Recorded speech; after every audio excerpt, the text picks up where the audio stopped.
Hello guys, मैं हूं रुखसार हसन। मैं मोहम्मद असलम। मैं रहमतुल्ला। आप देख रहे हैं आपका और हमारा रिएक्शन यूट्यूब चैनल। तो लाइक शेयर जरूर कर दें। तो चलते हैं। India scores diplomatically hattrick, amazing victory of Modi government. और यानी कि मोदी साहब की गवर्नमेंट ने हैट्रिक मार दी है। कोई खुशखबरियाँ आने वाली हैं, खुशखबरियाँ पर खुशखबरियाँ इंडिया को भाई मिल रही हैं। और हमें क्या दुख पे दुख, दुख अफसोस पे पे दुख, अफसोस। ये अफसोस। सारा दुख क्यों नहीं खत्म होता? हाँ, ऐसे ही है। खैर, देखते हैं वीडियो, फिर देते हैं इसमें रिएक्शन।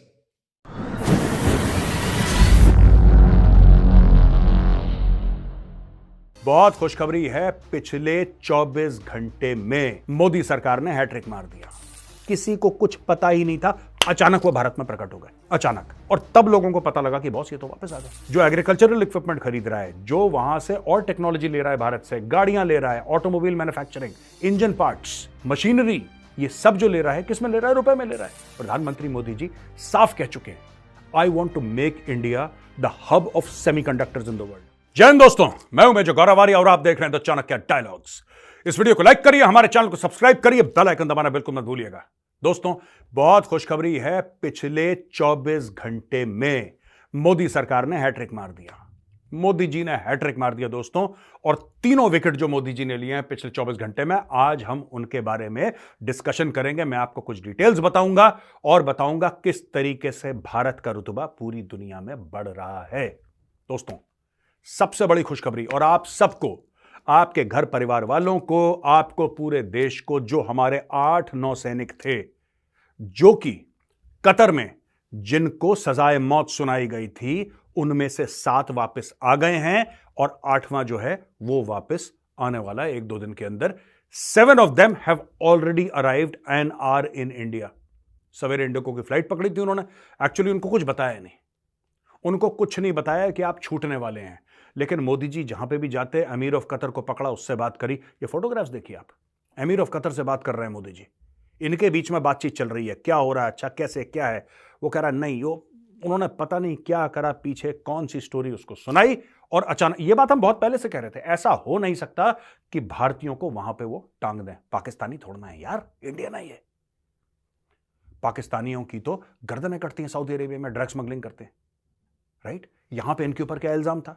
इनके ऊपर यह इल्जाम था कि इजराइल के कहने पे इन लोगों ने जासूसी करी है और इनको सजाए मौत सुना दी। बाद में पता लगा कि जब इंडिया ने और डिप्लोमेटिक तेजी इसमें लाई, तो यह पता लगा कि साहब सजाए मौत को लाइफ इंप्रिजनमेंट या अलग अलग लेवल की, किसी को 3 साल, किसी को 10 साल, किसी को 20 साल, यह सजा सुनाई। अब पता लगा है कि पूरी तरीके से छोड़ दिया।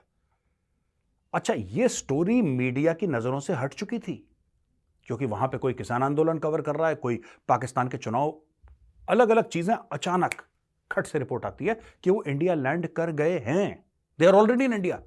हुआ ये कि वो लोग जेल में बैठे हुए थे, तो वहां पे जो जेलर है, अचानक जेलर आया सवेरे और उनको बोला कि आप जल्दी जल्दी अपना सामान पैक करिए। तो उनको कहीं ऐसा लगा कि ऐसा ना हो कि कोई गेम कर रहा है हमारे साथ कोई, पर ठीक है, हुक्म था, हुक्म माना। उनसे बोला गाड़ी बैठी, आप जाओ। गाड़ी उनको ले गई इंडियन एम्बेसी। इंडियन एम्बेसी में उनको यह बताया गया कि आपको छोड़ा जा रहा है। वहीं से इंडियन एम्बेसी से इन्होंने कागज वागज अपने लिए, वहीं से ये लोग बैठे इंडिगो की फ्लाइट में और फ्लाइट पकड़ के पहुंच गए दिल्ली। दोस्तों, ये कमाल हुआ कैसे, इसके पीछे की स्टोरी मैं आपको बताता हूं। दोस्तों, ऐसा है कि इसमें जो कन्विंसिंग आर्ग्यूमेंट होती है ना, जब आर्ग्यूमेंट करते हैं, आप बहस करते हैं, तो आप एक ऐसा पत्ता फेंकते हैं, आप एक ऐसा तुर्प का पत्ता फेंकते हैं कि दूसरा वाला बेबस हो जाता है, और कतर को कर दिया बेबस। उसका कारण है, देखिए दोस्तों, ऐसा है कि दुनिया का जो जियोपॉलिटिकल मैप है ना, ये धीरे धीरे हिल रहा है। ऐसे आपको पता है कि रूस और यूक्रेन के बीच में लड़ाई अभी भी चल रही है और रुकने का नाम नहीं ले रही, नहीं ले रही। लड़ाई चल रही है, हजारों दर हजारों लोग मारे गए हैं, लाखों लोग बेघर हो गए, किसी को कुछ नहीं पता है लड़ाई कब रुकेगी। वहां पे हमास और इजराइल, उनकी ठाठा चल रही है, पता नहीं लड़ाई कब रुकेगी। सब लोगों ने 10 बार कह दिया इजराइल को, भाई रोक दो रोक दो। इजराइल कहता है नहीं, जब तक पूरी तरीके से माला पहना के, टीका लगा के नारियल नहीं फोड़ेंगे, यह काम नहीं रुकने वाला। इजराइल ने भी पूरी ठाठा कर रखी है। तो इसके बीच में आता है कतर, और कतर एक ऐसी जगह है दोस्तों जहां पे हमास के लोग एक्चुअली रहते हैं। हमास की सीनियर लीडरशिप कतर में रहती है और कतर धीरे धीरे फंस रहा है। इसमें फंस रहा है क्यों? पहले कतर की, तुर्की की और ईरान की एक सांठगांठ थी।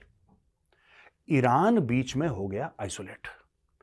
मैं आपको बताता हूं ईरान कैसे, ये देखिए, ये जो मोदी जी की डिप्लोमेसी चल रही है ना पीछे, ये बिल्कुल ऐसा है जैसे शतरंज का गेम, कौन किसका कब गेम बजाए किसी को नहीं पता। इस गेम में भारत सक्सेसफुल हुआ। अब मैं आपको बताता हूं।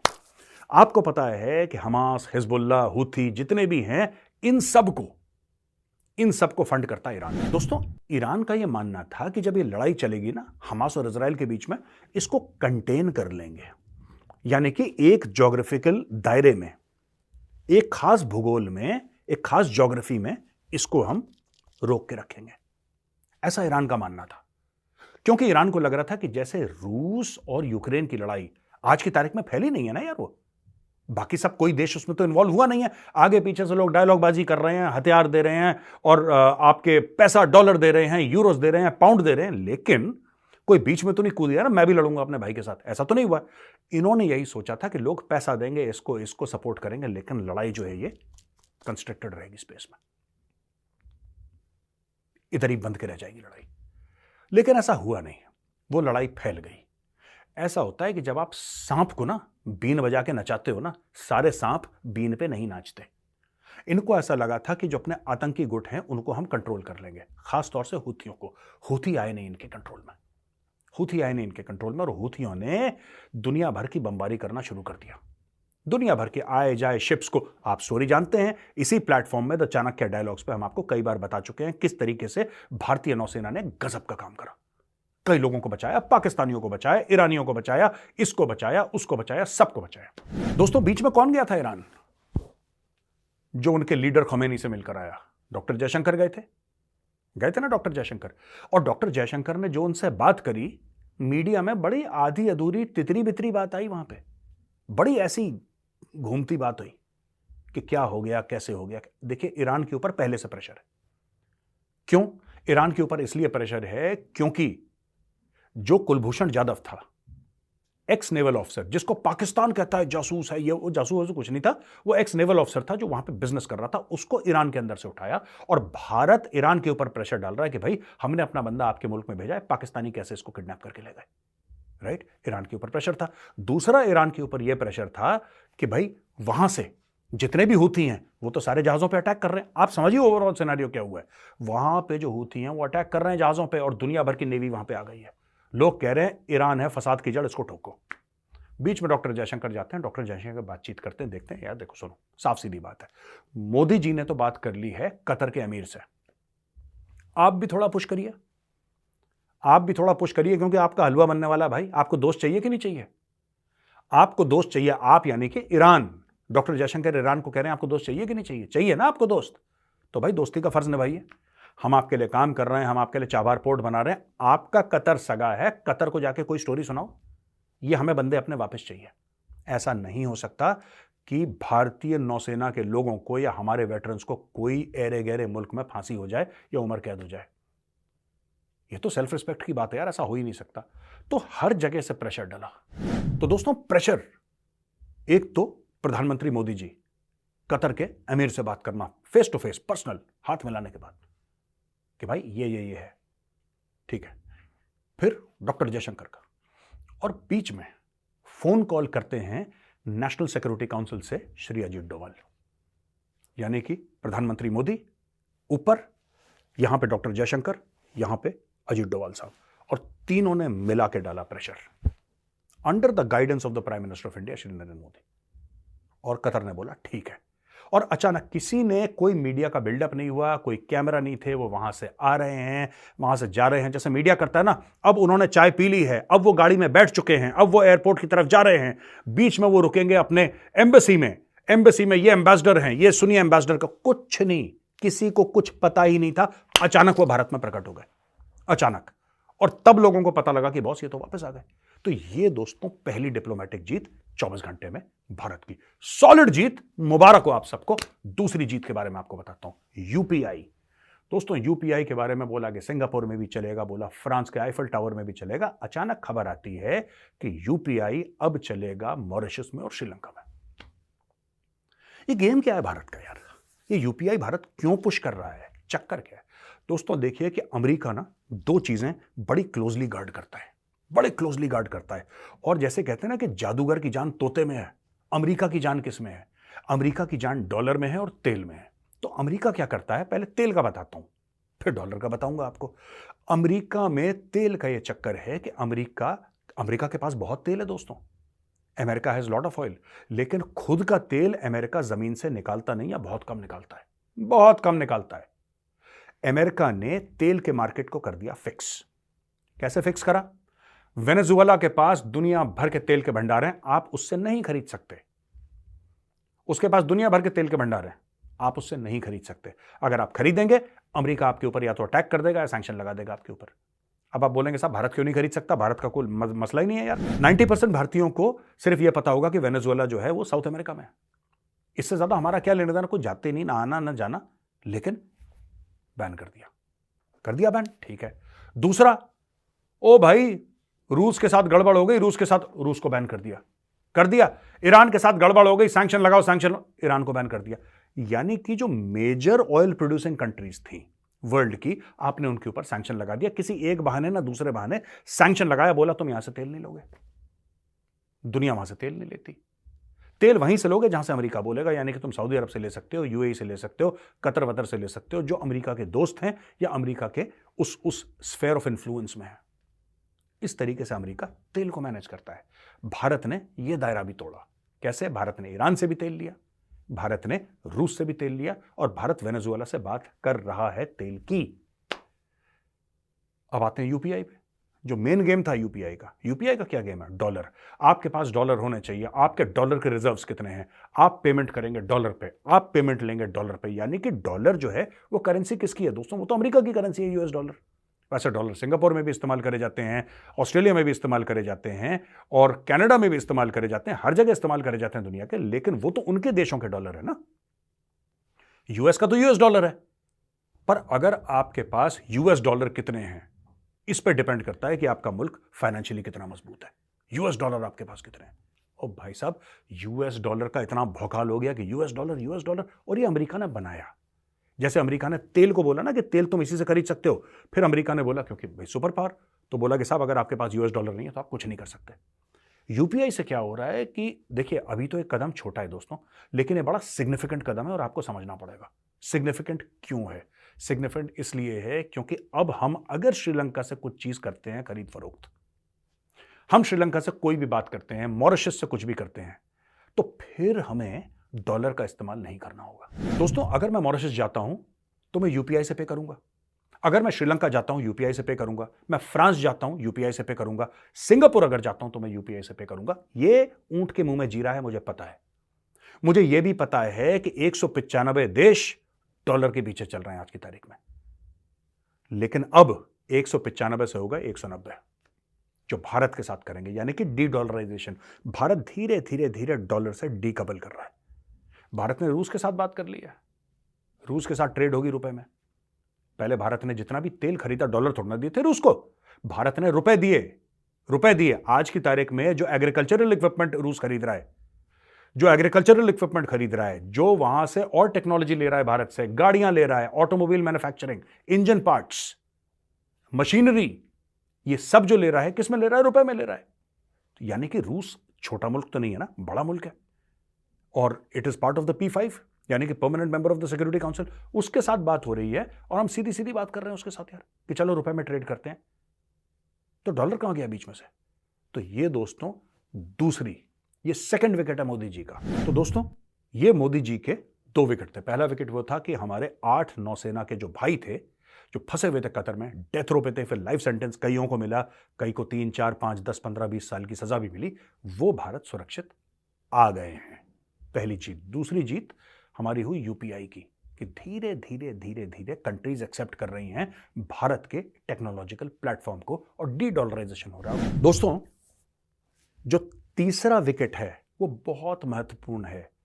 उसकी खुशी आज नहीं मिलेगी, लेकिन 18-20 महीने के बाद सारे के सारे मिठाइयां बांटेंगे। टावर सेमीकंडक्टर एक कंपनी है इजराइल की, और उसने बोला है कि भारत में हम $8 अरब का निवेश करेंगे। प्रधानमंत्री मोदी जी साफ कह चुके हैं, I want to make India the hub of semiconductors in the world. Bharat को हब बनाना है, भारत को सेंटर बनाना है, और उसके ऊपर तेजी से काम हो रहा है। इजराइल जैसा देश क्या कहता है, $8 अरब लगाएंगे।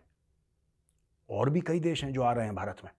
और दोस्तों, वो दिन दूर नहीं है जब आप देखेंगे कि 100 से लेकर $200 अरब का निवेश भारत में सिर्फ सेमीकंडक्टर्स पे हो रहा है।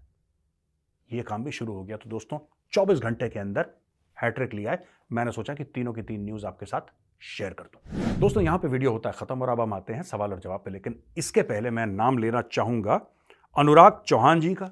अनुराग चौहान जी ने हमें कमेंट में ये लिखा है कि साहब, आपका ये जो पूरा जियो पॉलिटिक्स की आपकी शो है, चाणक्य डायलॉग्स वगैरह, मेजरली राइट, इसको देख के मैंने एक कॉम्पिटिटिव एग्जाम दिया और मेरे 15 सवाल इसमें से आए और मैं वो 15 सवाल कर पाया। अनुराग चौहान जी, बहुत बहुत धन्यवाद आपका। आपने हमारी शो देखी और दोस्तों, इससे हमें प्रेरणा मिली। ऐसे कई हमारे पास कमेंट्स आते हैं कि सर हमें बड़ा फायदा हुआ, तो हमने बोला कि एक अलग से चैनल लॉन्च करा जाए जो यही काम करे, जहां पे आपको एजुकेशनल चीजें समझाई जाए। क्योंकि हम लोग तो डे टू डे न्यूज देते हैं ना आपको बड़ी तेजी से। एक टॉपिक लें और एक टॉपिक को विस्तार पूर्वक आपको समझाएं। उस चैनल का नाम है स्क्वाड पोस्ट। स्क्वाड पोस्ट क्या होता है दोस्तों? जब हम फौज में कोई चीज सीखते हैं ना, राइट, तो हम लोग बाहर बैठते हैं स्क्वाड पोस्ट में, यानी कि वो एम्फी थिएटर टाइप की सीटिंग होती है। 15-20 लोग बैठते हैं, सामने इंस्ट्रक्टर बैठता है, इंस्ट्रक्टर के पास बोर्ड होता है, एक छड़ी होती है और इंस्ट्रक्टर छड़ी और बोर्ड से समझाता है। उस पूरे सिनेरियो को हम लोग कहते हैं स्क्वाड पोस्ट। वहां पे हथियारों के बारे में भी बताया जाता है और चीजों के बारे में भी जानकारी दी जाती है स्क्वाड पोस्ट में। तो वो तो हो गई फौज की बात। लेकिन आपके स्क्वाड पोस्ट में आपको इंफॉर्मेशन मिलेगी हर एक चीज के बारे में, डिटेल्ड इंफॉर्मेशन, और एक एपिसोड होगा एक टॉपिक को लेके और उसमें हम आपको पूरी रेलेवेंट खबर देंगे। तो जो भी कॉम्पिटिटिव एग्जाम की तैयारी कर रहे हैं या जिसको शौक है, शौक वाले भी बड़े हैं ना कि साहब हमें शौक है, बस हम एग्जाम की तैयारी नहीं कर रहे, अच्छा लगता है सुनना, आप सबके लिए जल्द आ रहा है दोस्तों। अगले 3-4 हफ्ते के अंदर हम पूरा रैप अप करके आपको स्क्वाड पोस्ट भी दिखा देंगे। अब आते हैं सवाल और जवाब पे। दोस्तों, पहला सवाल है हर्षित सिंह मेहरा का। My question is, what are your views on Haldwani incident happened on 8 फरवरी। मैंने उसके बारे में हर्षित जी बता दिया है कि इसको बेसिकली क्या है कि ये सब चीज़ें ना, इसके लिए you need an iron fist. आप ऐसा नहीं कर सकते कि राइटिंग करी है, इसको बुलाए हम ये कर देंगे वो कर देंगे, नहीं, ये नहीं हो सकता है। और मुझे लगता है कि ये थोड़ा सा, मैं प्रशासन की ढिलाई तो नहीं बोलूंगा इसको, बट इन चीज़ों के मामले में जैसे उत्तर प्रदेश है ना, अनकॉम्प्रोमाइजिंग, आपको अनकॉम्प्रोमाइजिंग होना पड़ेगा। कर नहीं सकते यूपी के अंदर, आप करके देखो एक बार। जब तक ये नहीं होगा ना, देश चलेगा नहीं ठीक से। सोचा, बात करी, डिस्कशन हुआ, इसमें बहुत टाइम निकल जाता है, ठीक है। तो मुझे लगता है कि अच्छी तरीके से सरकार ने हैंडल कर लिया है, लेकिन और बेहतर तरीके से हो सकता था, ये मेरा मानना है। I think a more forceful approach is required, is my personal feeling. Mika the Soul Rider, जय हिंद major sir. Mithun Vaghela, this end, जय हिंद मिथुन जी। ये कह रहे हैं मैं सीए और एनआरसी को सपोर्ट करता हूं, पर क्या हमारी सरकार को इलीगल इमिग्रेंट स्पेशली बांग्लादेशीज जो भारत में इलीगली आ रहे हैं, क्या उनको हटाना नहीं चाहिए? How Pakistan removed Afghans, we to can offer the same to remove Bangladeshis, what is your view on this? मैं बिल्कुल मिथुन वगेला जी, मैं बिल्कुल आपको सपोर्ट करता हूं। और एनआरसी वही है ना, नेशनल रजिस्टर ऑफ सिटीजन्स। तभी तो है बॉलीवुड की हीरोइन और बॉलीवुड के हीरोज और डायरेक्टर्स कुछ ये कहते हैं कि कागज नहीं दिखाएंगे। मैं उनसे पूछना चाहता हूं, कागज नहीं दिखाओगे तो फ्लाइट कैसे पकड़ते हो बिना कागज के? ये सब डायलॉगबाजी है इनकी, ठीक है। और ये होने वाला है, एनआरसी भी जल्दी होगा। जो गलत रास्ते से भारत में आएगा उसको वापस निकाला जाएगा। कोई भी देश टॉलरेट नहीं करता है। ये सब कुछ नहीं, अपीजमेंट की पॉलिटिक्स है, वोट्स की पॉलिटिक्स है। ये लोग सोचते हैं लेफ्ट लिबरल्स की बहुत उदारवादी बन रहे हैं। कोई उदारवादी बनने की जरूरत नहीं है। जो ज्यादा उदारवादी बन रहा है, अपने घर के दरवाजे खोलो। मैं तो कई बार कह चुका हूं, आज फिर रिपीट कर रहा हूं, अपने घर के दरवाजे खोलो यार, अपने घर के अंदर रखो, तब हम मानेंगे तुम कितने उदारवादी हो। देश के खर्चे पे देश की सुरक्षा को दाव पे लगा के उदारवादी बनना चाहते हैं, not acceptable at all. Sachin Rajput, जय हिंद सर। जय हिंद सचिन जी। आपने बोला था पाकिस्तान में नवाज शरीफ की सरकार बनेगी, चाइना की फंडिंग है, लेकिन वहां तो सब कुछ उल्टा हो गया। क्या उल्टा हो गया? कुछ उल्टा नहीं हुआ।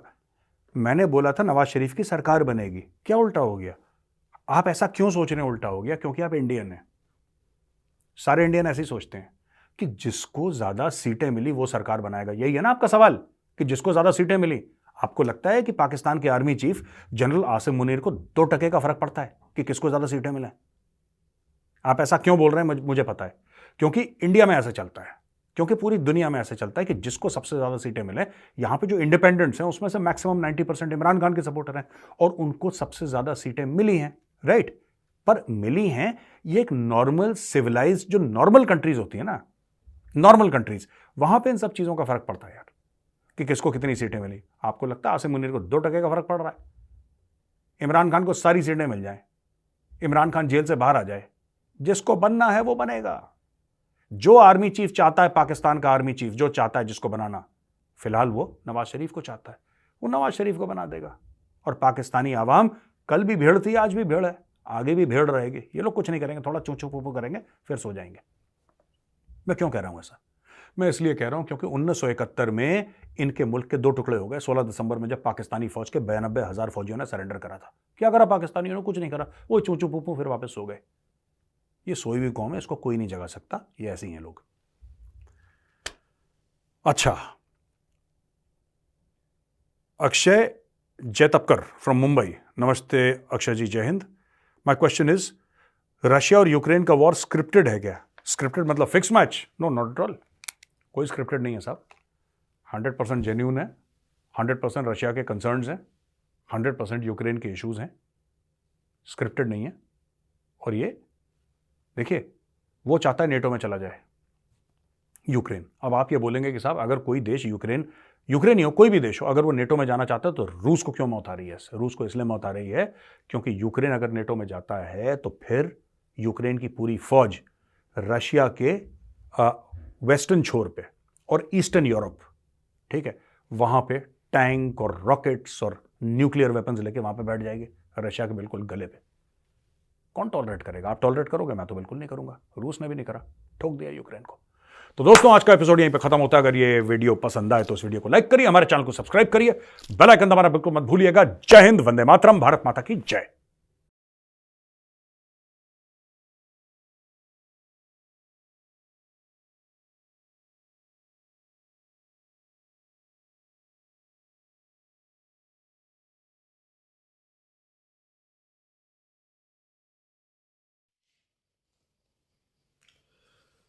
तो जी दोस्तों, वीडियो होगी खत्म। खत्म। खत्म, साथ में हमारा भी किस्सा ही खत्म। बिल्कुल। हैट्रिक मारी है। सबसे पहले भाई हम भूल गए, 1 मिनट, हमारे जहन से इंडियन को कंग्रेचुलेशन। वाह मोदी जी, वाह वाह मोदी जी, वाह। मैंने बोला था कि ये इंडिया में भी आएंगे, ये सिर्फ रिलीज नहीं हुए, ये इंडिया में भी आएंगे। देखो वो 8-7 आज के मुझे सब बता रहे हैं, 8वां भी आने वाला है। 7 यार, रातों रात ही खामोशी से पता ही नहीं चला। आज जब ये सजाए मौत उनको सुनाई गई थी ना, मैंने तब भी कहा था कि ये कभी नहीं होगा, ऐसा हो नहीं सकता। मैंने उस वक्त भी वीडियो में यही कहा था कि भाई ये 8 जो नेवल ऑफिसर है ना इंडिया में, उनको कभी भी ये सजा नहीं दे सकेंगे, पावर ही नहीं है।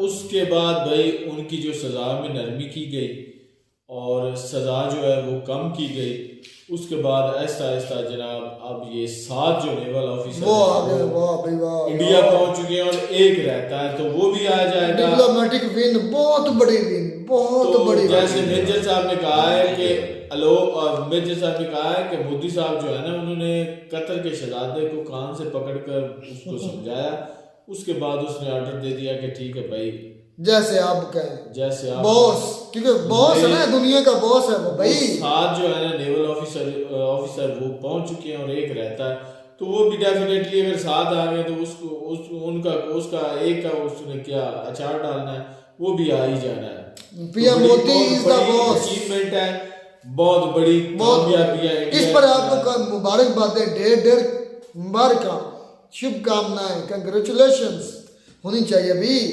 भाई वाकई देखें कि ये बहुत बड़ी विन है। क्योंकि अरब जैसी कंट्री से इस तरह बाहिफाजत लाना ये मतलब कि ना मुमकिन होने के बराबर था, लेकिन मुमकिन कर दिखाया मोदी साहब ने, तो वाकई इस पर कंग्रेचुलेशन। इसे कहते हैं मसल दिखाना, पावर। बिल्कुल रियल उन्होंने फैसला जो है ना सुनाया, उसको वापस लिया और पीएम मोदी साहब की बात को भी माना है। तो क्योंकि उनके लिए भी ये जरूरी था मानना, दोस्ती के नाते भी हो सकता है, जरूरत के नाते भी हो सकता है, और उनकी फॉरेन पॉलिसी के तहत ये जो है ना काम किया गया है। तो यार आज मेजर साहब भी ना, आज उनका मैं देख रहा था कि जो बात करने का अंदाज था ना, वो भी पहले से ना कुछ बड़े मतलब कि ना कह लें खुश थे, हंसी मजाक में इस तरह बात कर रहे थे।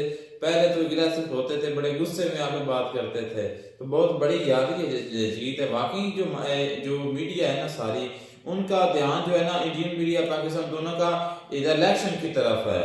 तो ये अचानक से मैंने भी न्यूज यूट्यूब से देखा, मैं भी हैरान हो गया यार ये कैसे अचानक हो गया है, कोई पता ही नहीं चला, रातों रात ही पता नहीं मोदी साहब ने कौन सा उनको जुल्लू फेरा कतर के जो शहजादे ने कहा जी चौधरी साहब आप घर पहुंचे, आपके पहुंचने से पहले आपके बंदे आपके घर होंगे। ये है पावर। मजा आया। वो क्या कहते हैं मजा, वो राहुल गांधी वाला। अब तो राहुल गांधी के भी मजा आ गया होगा, पता नहीं उसको आया कि नहीं। तो खैर अब दूसरा उनकी ये पहली अचीवमेंट जो बहुत बड़ी थी, इस पर ही बहुत दिल हमारा भी खुश हुआ और पावर है, इससे मसल कहते हैं। दूसरी बात 8 बिलियन मोदी साहब ने कहा ना, तो डेफिनेटली वो करेंगे। अगर उन्होंने कहा कि मैं इंडिया को सेमीकंडक्टर की हब बनाना चाहता हूँ तो हो जाएगा, ये लिख लो। तो भाई उन्हें सच्चे दोस्त हैं दोनों की, उन्होंने पहले भी साबित इजराइल ने 8 बिलियन की उनकी कंपनी बता रहा था इसमें, जैसे टावर है उसने 8 बिलियन ना 8 बिलियन इन्वेस्ट करना, सिर्फ एक सेक्टर में कर रहा है यार, सिर्फ एक सेक्टर में, चिप इंडस्ट्री में। मैं मतलब कह रहा हूँ कि 100 बिलियन उसने कहा था ना कि यूएई ने कि वो करेगा। अब 8 बिलियन ये करने जा रहा है जो है ना इजराइल। इसके अलावा और भी बहुत सी कंट्री हैं। तो यार इंडिया की वाकई ना डिप्लोमेटिक जो ये भी विन है, क्योंकि इनकी इतनी अच्छी जो पॉलिसीज है उसकी तरफ से जो लोग हैं दूसरी कंट्री देखकर उसको मुतासर हो रही है ना, कि वहाँ पर कोई सिक्योरिटी का मसला नहीं है, वहाँ पर पैसा हमारा जो लगाया हुआ है इन्वेस्ट किया वो डूबेगा नहीं, हमें फायदा ही होगा, तो लोग आएंगे ना। तो ये इनकी वाकई बहुत बड़ी जीत है। और सबसे बार बार हम कहते हैं कंग्रेचुलेशन यार, जो है ना ये हमें हमारे लिए क्योंकि बहुत बड़ी बात है। मैं दावे से कह सकता हूँ अगर पाकिस्तान इस तरह होते ना कोई भी, तो वो कभी भी इस तरह वापस नहीं आ सकते थे, ना उनकी सजा कम होनी थी। क्योंकि हमारे प्राइम मिनिस्टर उनसे मांगने जाते हैं, मांगने वाले जो जिनसे मांगते हैं उनसे अपनी बात तो नहीं ना मनवा सकते हम। तो इंडिया तो दूसरी कंट्री को एड देता ही है, लेता नहीं है किसी से। मालदीव जैसी कंट्री को भी दे बहुत बड़ी बड़ी अचीवमेंट्स इंडिया की तरफ से आ रहे, डिप्लोमेटिक विन।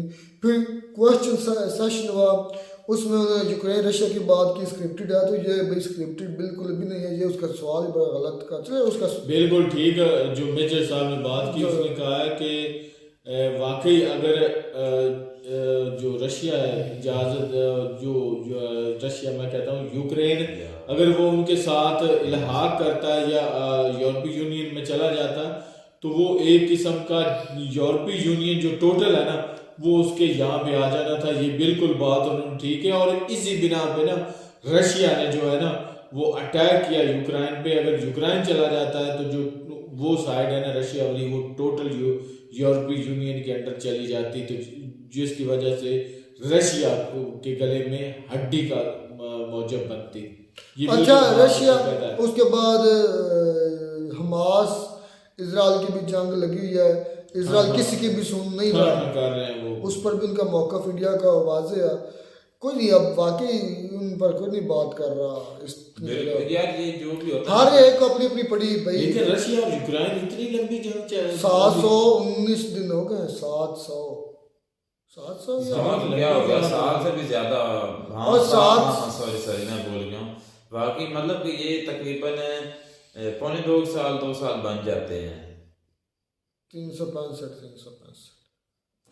2 साल से भी ज्यादा हो गया।